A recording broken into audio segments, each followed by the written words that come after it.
வணக்கம். நான் சிவநாயகன் தனுஷா. வந்தாரமுள்ள விஷ்ணு ஸ்கூலில் A-level படித்து கொண்டிருந்தேன்.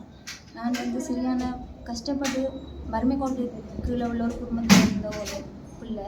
என்னைய A-level படிக்கிறதுக்கு எங்கள் அம்மா அப்பா மேத்ஸில் படிக்கணும்னு ஆசைப்பட்டு நான் மேத்ஸ் எடுத்து படித்து கொண்டிருந்தேன். எனக்கு சரியான கஷ்டமாக இருந்தது அந்த கல்வியை தொடர்றதுக்கு. அந்த டைமில் அந்த ஸ்கூலில் இருந்த டீச்சர்ஸ் பிரின்சிபலால் என்னை இனங்காணப்பட்டு வறுமை கோட்டுக்கு கீழே உள்ள ஒரு பிள்ளைன்னு சொல்லி இனங்காணப்பட்டு பிரதீஸ்வரன் சார் அவர்களால் இந்த ஸ்பான்சர் பெரிய பிள்ளைகளுக்குள்ளே என்னையும் எடுத்து ஏகாம்பரம் ஐயாவும் தம்பி ஐயா அவர்களும் எனக்கு பண உதவி தந்து எனது கல்வியை தொடர்றதுக்கு உதவி செஞ்சவங்க. அவங்களுக்கு நான் எப்பயும் கடமைப்பட்டிருக்கேன். அவங்களுக்கு என்னுடைய நன்றிகளை இப்பயும் தெரிவித்துக் கொள்கின்றேன்.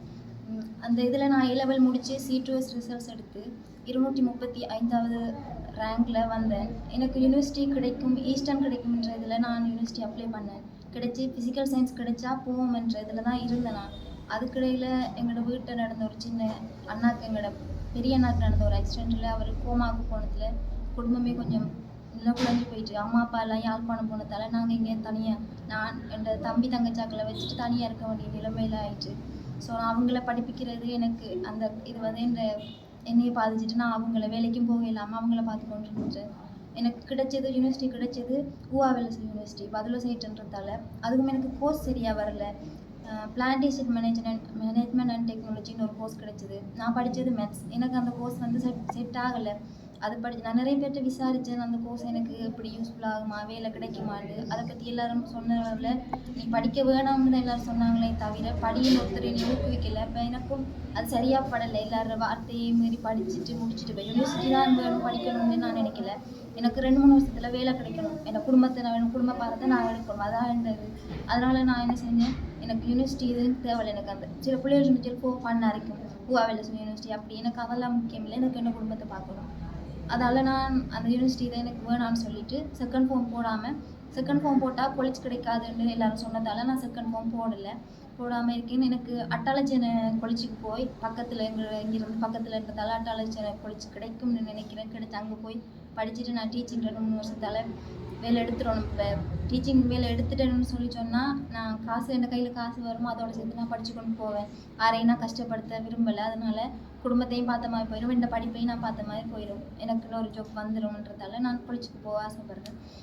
இப்படி இருக்குள்ள இந்த குடும்பமும் கஷ்டத்தில் இருக்குது. நானும் இப்படின்னு எனக்கு உதவி செஞ்ச ஏகாம்பரம் ஐயா தம்பி அவர்கள் நினைக்கலாம் நான் யூனிவர்சிட்டி படிக்கலைன்னு தான் இந்த ரீசன். நான் குடும்பத்துக்காகவும் எனக்கு டக்குன்னு வேலை கிடைக்கணுன்றதுக்காகவும் நான் யூனிவர்சிட்டி போகலை. எனக்கு காலேஜ் முடிச்சு டீச்சிங் கிடைச்சா எனக்கு இந்த வேலை தான் கிடைக்கணும் அந்த வேலை தான் இல்லை.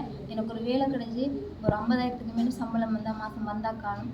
நான் என் குடும்பத்தை பார்த்துட்டு அதனோட நான் அப்படியே வளர்ந்துடும் எனக்கு நம்பிக்கை இருக்குது. சாதாரண ஒரு டீச்சிங்கில் இருந்தாலும் நல்ல நிலைமைக்கு வரலாம். கொலிச்சிருந்தாலும் மேலே படிக்கலாம்.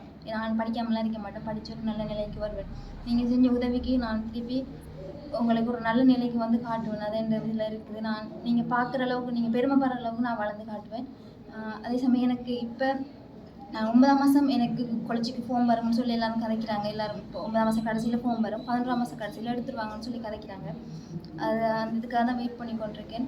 இப்போ எனக்கு உதவி செய்கிறதுக்கு முன் வந்த 3 பேர் ஏகாம்பரம் ஐயா, யோகநாதன் ஐயா, சிவநாதன் ஐயா அவர்கள் 3 பேரும் எனக்கு 50,000 தொகையை அனுப்பியிருக்கிறதா எனக்கு பிரதீஸ்வரன் ஐயா சார் சொன்னார்.